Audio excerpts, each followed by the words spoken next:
આપણે ગુજરાત રાજ્ય ખેતીવાડી ખાતું આત્મા કચેરી દ્વારા ચાલુ નાણાકીય વર્ષમાં બીઆરસી પ્રોજેક્ટ એટલે બાયો ઇનપુટ રિસોર્સ સેન્ટર મારા ફાર્મ પર મંજૂર કરીને સ્થાપના કરવામાં આવેલ છે. એમાં આજથી અમે આ જીવામૃત બનાવવાનું કામ ચાલુ કર્યું છે.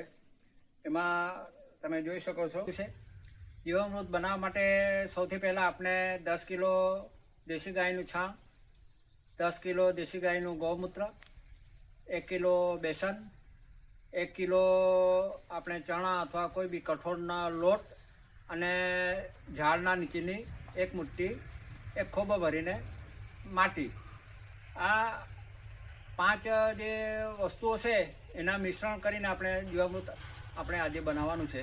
તો હું તમને આગળ બધી કઈ રીતે તૈયાર કરવાનું છે પ્રોસેસ દ્વારા તમને સમજાવું છું. Thank you. અથવા આગળ ઉમેદ દઉં શકો છો. આપણે આ ચણાનો લોટ એ 1 કિલો ચણાનો લોટ લીધો છે, 1 કિલો ગોળ લીધો છે, 10 કિલો આપણે ગાયનું ગોબર, દેશી ગાયનું ગોબર લેવામાં આવેલ છે અને 10 લીટર દેશી ગાયનું ગૌમૂત્ર લેવામાં આવેલ છે. આ જે બેરલ છે એ આ 200 લીટરની કેપેસિટી વાળું છે. તો એની અંદર અત્યારે 180 લીટર જેટલું પાણી અત્યારે ભરી દીધું છે. હવે આપણે આ જે જીવામૃત બનાવવાનું છે તો એ આપણે આખી થિયરી સમજીએ. સૌપ્રથમ આપણે આ જે બધું મિશ્રણ તૈયાર કર્યું છે, આ 200 લીટરમાં 180 લીટર પાણી છે, એની અંદર આપણે શરૂઆતમાં આપણે આ બેસન નાખીએ છીએ, જેનો રગડો બનાવેલો છે, પાણીમાં મિક્સ કરેલું છે, એ આપણે અંદર નાખીએ છીએ.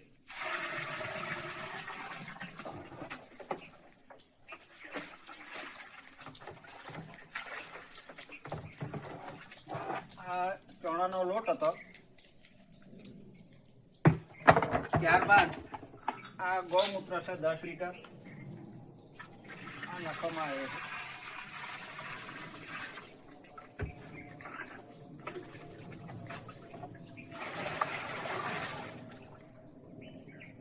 ત્યારબાદ આપણે 10 કિલો દેશી ગાયનું ગોબર, જેને આપણે પાણીમાં મિક્સ કર્યું છે, એ આપણે અંદર નાખ્યું.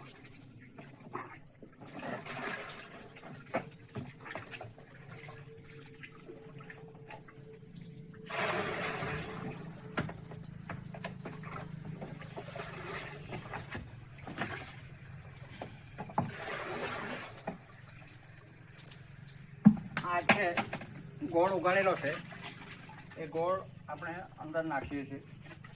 દેશી ગોળ છે.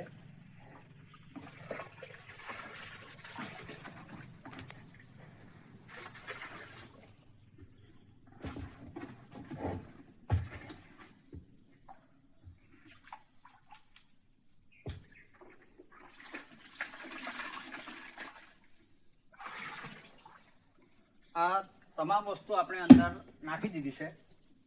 હવે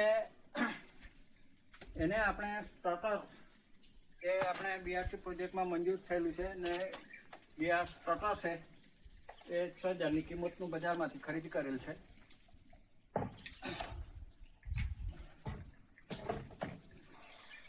ચાલુ રાખજો. તો આ સ્ટાર્ટરને આપણે હલાવવાનું, સ્ટાર્ટરથી હલાવવાનું છે. તો એ હું ચાલુ કરું છું હલાવવાનું.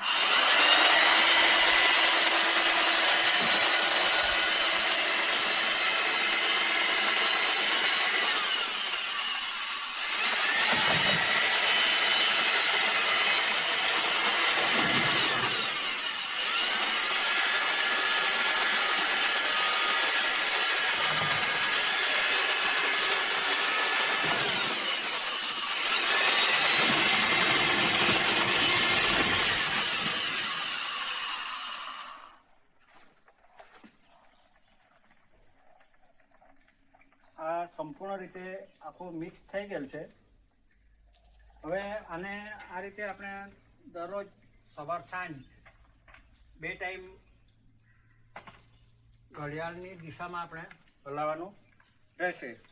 તો આ જે દ્રાવણ તૈયાર થશે, આ જે દ્રાવણ તૈયાર થાય છે આ એને આપણે અઠવાડિયું સુધી આની ઉપર કંતાન બાંધી રાખીશું, પાયણામાં રાખીશું ને 5 થી 6 દિવસની અંદર આ વાપરવાના તૈયાર થઈ જશે. તો આ રીતે આપણે જે જીવામૃત બનાવવાનું છે ને આપણે આજથી આ ચાલુ કર્યું છે.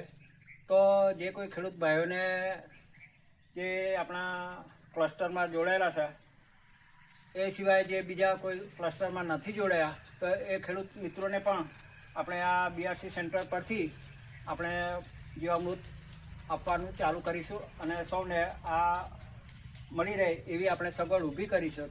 તો સૌ ખેડૂત મિત્રો આ જીવામૃત અને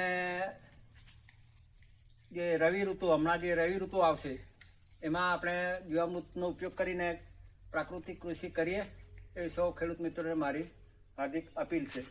ત્યારબાદ 8 થી 10 દિવસની અંદર જ આપણે જે ઘન જીવામૃત છે એ પણ બનાવવાનું ચાલુ કરી દઈશું અને ઘન જીવામૃત પણ આપણા સેન્ટર પરથી જ બધા ખેડૂતોને મળે તેવી રીતે સુગમ ને સરળ ને લોકલ લેવલે આ વ્યવસ્થા સરકારશ્રીએ મંજૂર કરીને આપી છે. તો એ પણ આપણે ઉત્પાદન અહીંયા ટૂંક સમયમાં ચાલુ કરી દઈશું.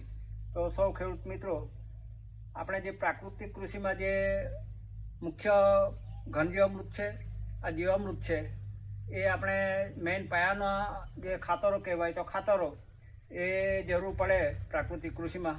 તો એ લોકલ લેવલે જ આપણે ઉત્પાદન કરીને બધાને પહોંચાડવાનો પ્રયત્ન કરીશું. તો સૌ ખેડૂત મિત્રો આ પ્રાકૃતિક કૃષિમાં ઘન જીવામૃત ને જીવામૃત મારા બીઆરસી સેન્ટર પરથી ખરીદ કરીને બહોળા પ્રમાણમાં પ્રાકૃતિક કૃષિ કરે, બીજાને પણ કરાવડાવે, એના માટે બહોળો પ્રચાર કરે અને સૌ ખેડૂત મિત્રો આ બીઆરસીનો ખૂબ મોટા પાયે લાભ લે એવી મારી સૌ ખેડૂત મિત્રોને નમ્ર વિનંતી છે.